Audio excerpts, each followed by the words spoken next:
जहां हरियाली और शांतिपूर्ण नदियों की छाया थी, वहां राजू नाम का एक लड़का रहता था।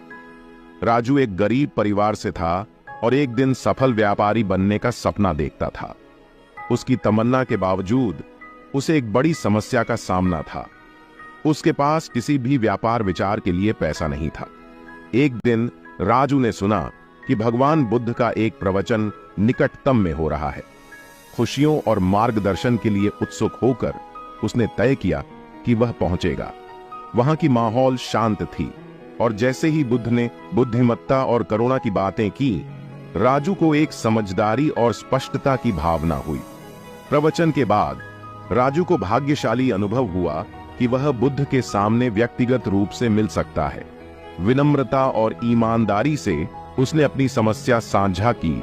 राजू बोला, मैं एक गरीब लड़का हूं। मैंने व्यापार शुरू करने की कोशिश की है, लेकिन किसी भी निवेश के बिना मैं विफल हो गया हूं। मैं सफल कैसे हो सकता हूं? बुद्ध ने अपनी शांति भरी मुस्कान के साथ ध्यान से सुना और नर्म भाषा में उत्तर दिया, राजू, पैसे की कमी आपकी सबसे बड़ी चुनौती नहीं है। धैर्य और दृष्टिकोण आपकी असली चुनौती है। फिर उन्होंने एक किस्सा साझा किया। एक बार एक दूर के गांव में एक किसान था जिसने एक छोटे से पौधे को बो दिया। दिन रात वह उसे धैर्य और देखभाल से पालता रहा। वर्षों बाद वह पौधा एक महान पेड़ बन गया जो पूरे गांव को छाया, फल और समृद्धि प्रदान करता था। उसका सीख, राजू, आपकी शुरुआत के आकार में नहीं है, बल्कि आपके प्रयासों की दृढ़ता में है। बुद्ध के शब्दों से प्रेरित होकर राजू ने अपने गांव में नई उत्साहित रूप से वापस लौटते हैं। उसने छोटे से शुरुआत की, पड़ोसियों को सेवाएं देकर और हर रुपए को बचाया। धीरे धीरे उसकी ईमानदारी, मेहनत और धैर्य ने फल देना शुरू किया।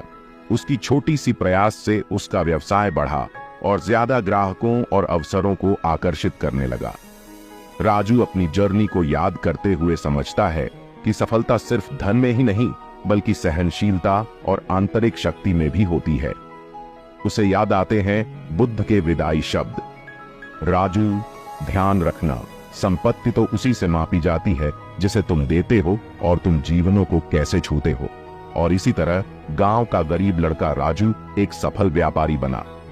उनकी कहानी हमें यह सिखाती है कि अटलता, धैर्य और दयालु हृदय के साथ किसी भी कठिनाई को पार किया जा सकता है और महानता प्राप्त की जा सकती है। दोस्तों, अगर आपने भी कोई बिजनेस शुरू किया है या चाहते हो कि अपने भविष्य में बिजनेस करके अपने बिजनेस में सफलता प्राप्त करो,